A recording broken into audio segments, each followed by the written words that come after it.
Hi everyone, it's Margaret Manning here and welcome to Mornings with 60 and Me. Today is Tuesday, it's October the 4th. Hope that you're having a good morning so far. I'm having a cup of tea this morning. It's one of my yogi teas and it's called Women's Balance.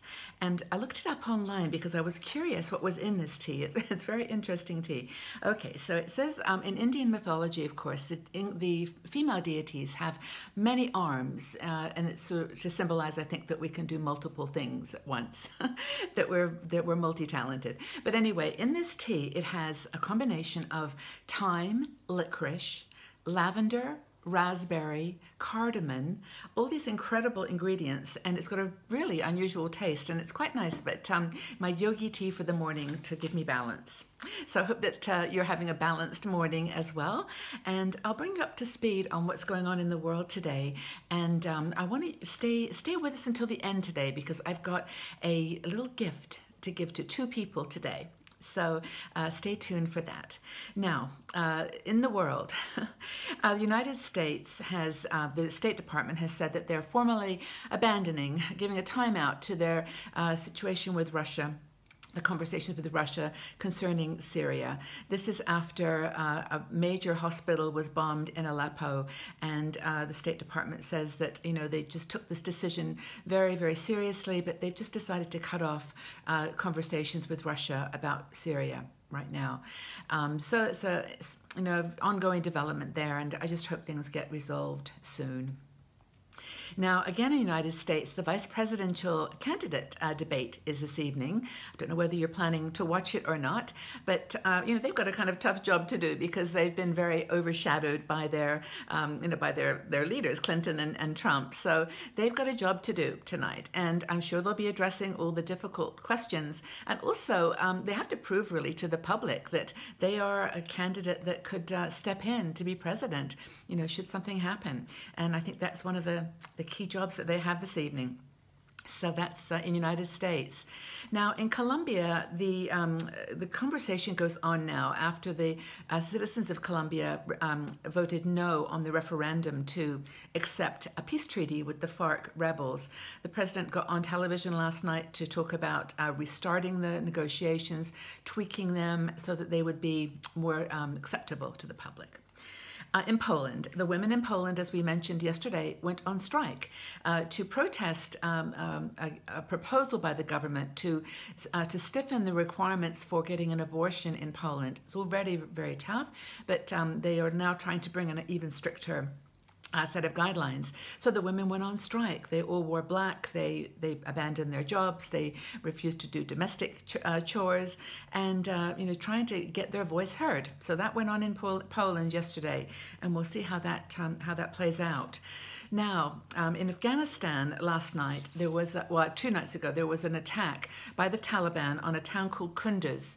This is a town they controlled some time ago, and then it was regained by the government forces, but they attacked from all sides, and they say that they're in charge of the central part of the city. Now, the reason that this is important is that Afghanistan is very strategic for the world, and a few days ago, the government signed a peace agreement with one of the very well-known and terrorist Islamic groups. They signed a peace treaty, and the leader of that group called out to the Taliban to say, come on, let's get round the table and negotiate rather than fight. But the Taliban obviously responded with their answer. So that's in Afghanistan. Now in Libya, this is such an ongoing sad story. Yesterday, just in one day, on Monday, 6,300 people were rescued from boats trying to escape, to Europe. There were, it's basically 3 years to the date where a boat sank with the deaths of 350 people about 3 years ago, and it really started then the awareness of the problem with the migrant situation in Europe. But anyway, and just to give you an example, in one boat there were 720 people crammed onto this boat. 200 were minors, and of those minors, many of them were unaccompanied, and several of them were under 5. So an unaccompanied child under 5 in a boat with 700 people. There were about 10 women who were pregnant. You can just imagine the situation. That's in just one of these boats. Yesterday, 6,300 people were rescued by Italian Coast Guards. It's a big problem, and it's really not getting any better. It's very, very challenging. So the last story here I want to share with you, that you don't see this headline very often, and I thought it was worth discussing. Okay, here's the headline. Greek police fire tear gas at pensioners during anti-austerity protest.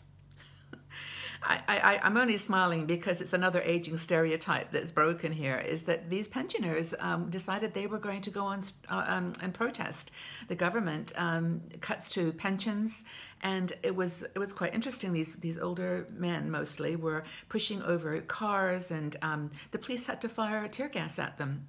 So, people of all ages are obviously dealing with the austerity programs in Greece and in other parts of Europe, and they decided to go to the streets yesterday. So that's, I don't think anybody was hurt, but they certainly made their voices heard. So that's in Greece. Now, changing gears, changing direction, I'd like to chat with you about something that maybe you're thinking about doing today, and that's having a rest. Now, it's all kind of relative as to what you think is a restful day, whether you think, resting your mind is the most important thing, or resting your body.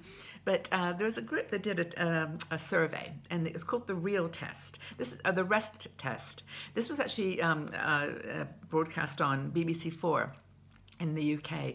So it's an interesting result of this survey to basically ask people what they did to relax.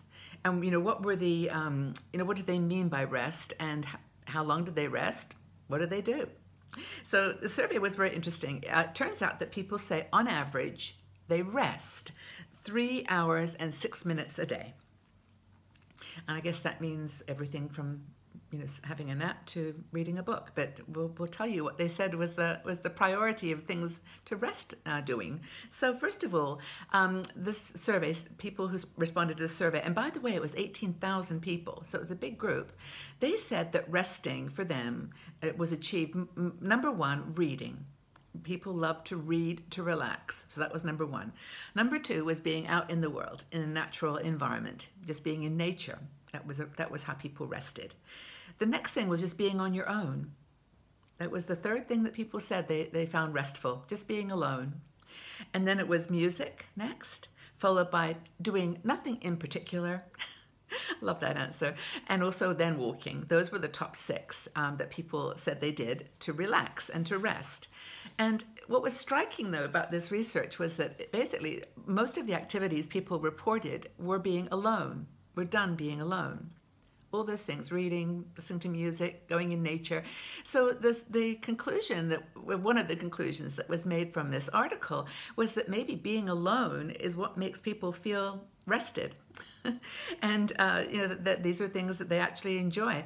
And maybe that's why we like being alone. Why when we ask women in our community, whether they like to live by themselves or with a group, they say alone. It just makes you feel rested, and you can do what you like. And I think that as we get older, we actually know what we like to do. We don't have to make big decisions. We know reading a book is going to calm us down and relax us. And, other people think maybe going to the spa or taking a walk. But a lot of these things were alone. So that's kind of interesting. And I think that it's different, of course, from being lonely, where you're just not feeling part of the world. But if you think that resting by yourself is a good idea, it might be interesting to share what you're doing today. So I think that's kind of fascinating research. I don't know whether I get enough rest during the day. Maybe I'll read a book today. That'll be fun. Okay, so I've got one more story for you here, if I can just get my notes together.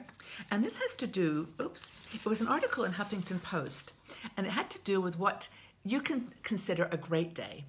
So I really want us all to have a wonderful, great day today. So let's see how we can do it. And this article gives some ideas for what we can do to make our day great. And of course, it starts right now. It starts in the morning. It starts with how we position ourselves. And, so the question, first of all, for you to think about as we go through this little chat is, what do you think makes a good day for you? Is it that you got to be alone? Is it that you got to spend time with friends? Or is it maybe that you got to do something like a project, or you felt energized and purposeful? What makes a good day for you? So right now we get started with our day, and the 5 things that they say you can do to have a good day are as follows. First, set an intention. Start right now by thinking, what do you want to accomplish today? What's one thing? And just sort of get yourself around that priority. Just ask yourself what matters. What matters in your life? And then just make that your kind of foundation. The second thing is to practice distancing. And I think this is an interesting idea. I'd never thought about it, but it's really as you go through your day and you have to make decisions. Think about distance yourself from today and think about what impact this would have had if you'd asked it some time ago or if you were asking it for the future. Kind of get the impact of the decisions that how you're deciding to spend your day. I think that's a really interesting, and the way that they say to do this is to practice talking to a friend, about what you're doing today and just imaginary feedback and just validating your choice. Then the next thing is before you even start the day, plan some downtime.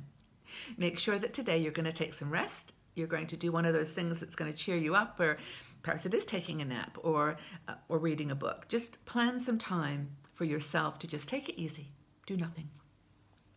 The next point is to focus on one task at a time.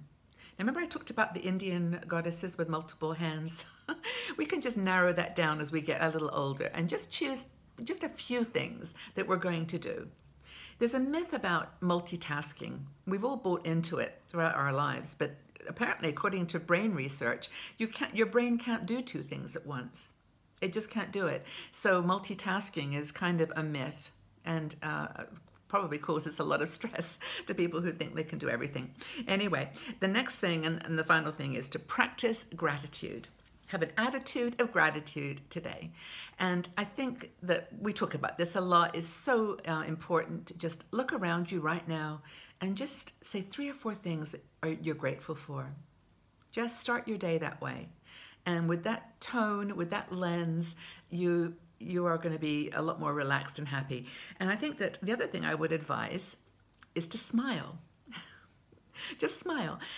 Honestly, it tricks your brain into thinking that you're happy and that everything's okay. And it's funny, I read that and I thought, I actually do this, and I probably look pretty silly sitting here at my desk doing it by myself, but I do when I'm feeling like I'm getting a little stressed about something, like working on a project, I just stop and I smile. And just that act of smiling does honestly make me feel stronger and more positive. So you might want to just try turning on that smile. Now, you can go out now and have a great day. You've done your job for the day, set the tone, and you can now go out and have a fantastic good day. So I wanted to go through the little gift I've promised you here. Whoops. Okay, so I actually have fallen in love with these face masks. This one, I've tried a couple of them, and this one is called Skin Clinic Mask with Peptides. Now, I had no idea what a peptide was, so I did look up. And peptides they're basically like an amino acid that reacts with other amino acids and creates a positive effect.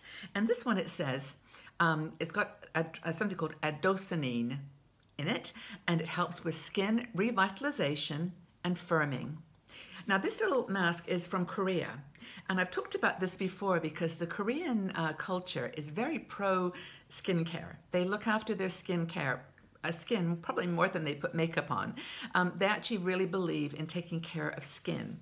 So this is from Korea, and it's I've got 2 of them. So I would love to give them as a gift to 2 people randomly. Just put your details below. You can talk about anything you like. It's just a random choice. And I would love to get these in your hands so that you can try them out. I haven't tried this one. I might have to have a go. So it's a Innisfree Skin Clinic Mask. And it's just basically one of those little cloth masks. You put it on and it's got serum imbued in the cloth. So it's not like a cream. You actually put the mask on your face, leave it there for 20 minutes, and then smile. Okay, so I really hope you have a great day, everyone, a great Tuesday. And I want to thank you again for being here. As always, it's just my pleasure to do these shows for you, and I hope that you enjoy them. If you do, please tell a friend and go up to 60andme.com/mornings and just invite them to join us. And every day we're getting so many new people. I love it. And again, thanks for being here. Now, I'd like to ask you a question because I just want to get a conversation going about how this question of relaxing. And I would like to know, how do you relax during the day? What activity do you do that you feel is really relaxing? Leave your comments below and we'll start a conversation, and I'll join in and we'll just see what everybody thinks. And please like each other's comments and share, give each other some support.